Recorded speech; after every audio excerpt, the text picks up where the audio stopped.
인간관계 중 손절하고 싶은 사람이 있으신가요? 저도 있습니다. 그런데 왜 손절해야 할까요? 내 주변의 5명의 평균이 바로 나다. 라는 말 많이 들어보셨을 겁니다.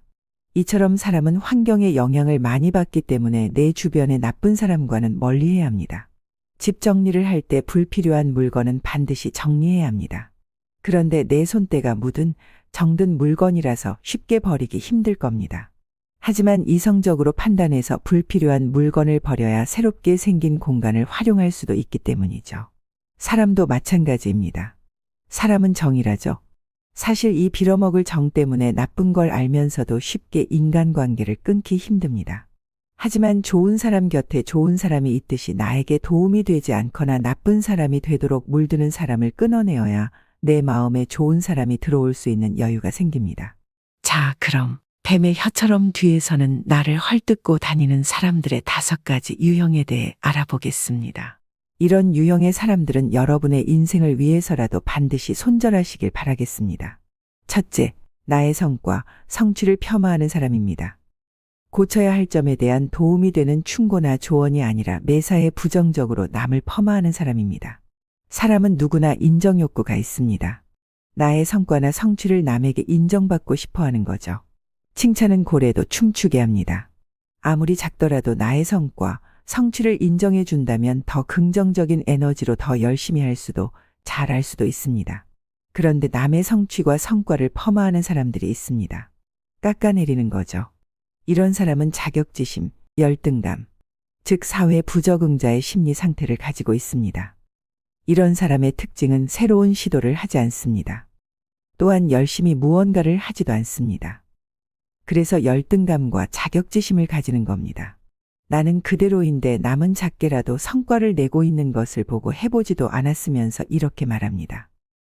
그거 별거 아니야. 그거 해봤자 소용없어. 라고 말이죠. 왜냐하면 자신이 그렇게 아무것도 안 하고 살고 있기 때문입니다. 심지어 이런 사람들은 누가 봐도 많은 성취를 이룬 결과도 깎아내립니다. 운이 좋았겠지. 부모님들에게 물려받은 재산이 많겠지. 남이 해줬겠지. 이 정도로 매사에 부정적인 사람이라면 없는 이유도 만들어내서 폄하합니다. 둘째, 지나치게 자기중심적인 사람입니다. 모임 약속 때마다 일정을 자기 위주로 바꾸거나 혹은 모임 장소를 본인의 거주지역과 가까운 곳으로 매번 잡거나 하는 유형들은 모임에서 만나서도 꼭 자기 할 말만 하는 유형들입니다. 오랜만에 만나 수다를 떨면 스트레스도 풀리고 재밌을 때가 있기도 합니다. 그러나 반대로 이런 유형의 사람들은 이야기를 듣다 보면 꼭 나중에 내가 지쳐 기가 빨렸던 적도 있지 않으신가요? 내가 이야기를 시작하려 하면 결국에는 다시 본인의 이야기로 돌아가게 됩니다. 처음에는 이해할 수 있어도 반복이 된다면 이런 유형들은 반드시 거리를 두어야 합니다. 대개 보통 이런 유형의 사람들은 공감 능력도 떨어지기에 반드시 거리를 두시거나 손절을 하시길 바랍니다. 오랜 친구였어도 여러분들이 그들과 만나서 행복하지 않다면 그것은 분명 좋은 인간관계가 아닌 것입니다. 셋째, 고마움을 모르는 사람입니다. 이런 사람들은 다른 사람이 베푸는 호의를 권리처럼 당연하게 생각하는 사람입니다. 우선 이런 사람의 주변에는 좋은 사람이 떠나갑니다. 자신에게 호의를 베푸는 행위를 당연하게 생각하기 때문에 필요할 때만 주변 사람들에게 연락합니다. 이런 상황이 반복되면 좋은 마음을 가지고 호의를 베푼 사람도 어느 순간 득실을 따지게 됩니다. 제가 진리처럼 믿는 말이 있습니다. 세상에 공짜는 없다. 입니다. 누군가 당신에게 베푸는 호의는 공짜가 아닙니다.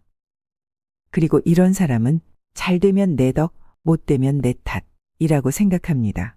이 세상은 복잡계이고 인간은 사회적 동물입니다.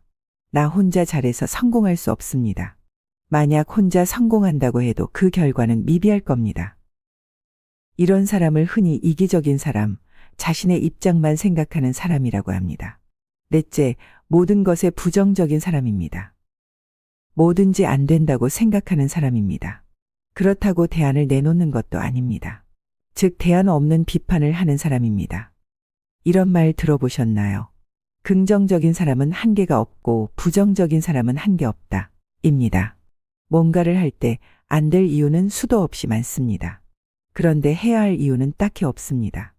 더 정확하게는 하고자 하는 사람이 해야 할 이유를 직접 만들어야 합니다. 그래서 매사에 부정적인 사람들은 똑똑한 척을 많이 합니다. 하지 않아도 되는 이유, 안 해야 되는 이유를 수도 없이 만들어내기 때문이죠. 자기는 해보지도 해보려고 하지도 않았으면서 이상한 논리를 만들어서 합리화합니다. 저는 이런 사람들을 헛똑똑이라고 합니다. 명심하세요. 세상은 뭔가를 하는 사람, 해보는 사람에게 실패든 성공이든 결과로 보상해 줍니다. 그리고 실패해도 계속하는 사람에게만 실패는 성공의 어머니가 됩니다. 여기서 중요한 게 있습니다. 비판적인 사람과 부정적인 사람을 구분하는 겁니다. 부정적인 사람은 안 되는 이유만 찾습니다. 하지만 비관적인 사람은 부정적인 측면을 고려하여 최악의 상황을 대비하여 개선점, 대안을 만들어주는 사람입니다. 즉, 비판적인 사람은 대안을 만들어내는 사람입니다. 마지막, 자기 개발을 소홀히 하는 사람입니다. 이런 사람은 노력 없이 남의 성취만 취하려는 사람입니다. 이런 류의 사람은 뭔가 하고 싶은 게 있어도 본질적인 실력을 늘리려고 하지 않고 방법론에만 빠집니다. 하지만 방법을 알아도 실행을 뒷받침할 실력이 없기 때문에 실패할 수밖에 없습니다. 저는 많은 사람들 모두 성공할 수 있는 가능성을 가지고 있다는 씨앗이라고 생각합니다. 이 씨앗이 발아하여 큰 나무로 성장하려면 비옥한 토지, 기후환경, 병충해 등 주변 환경의 도움이 많이 필요합니다.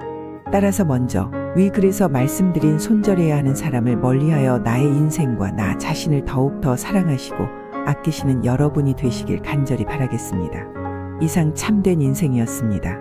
감사합니다. 구독과 좋아요는 다음 영상 제작에 큰 힘이 됩니다.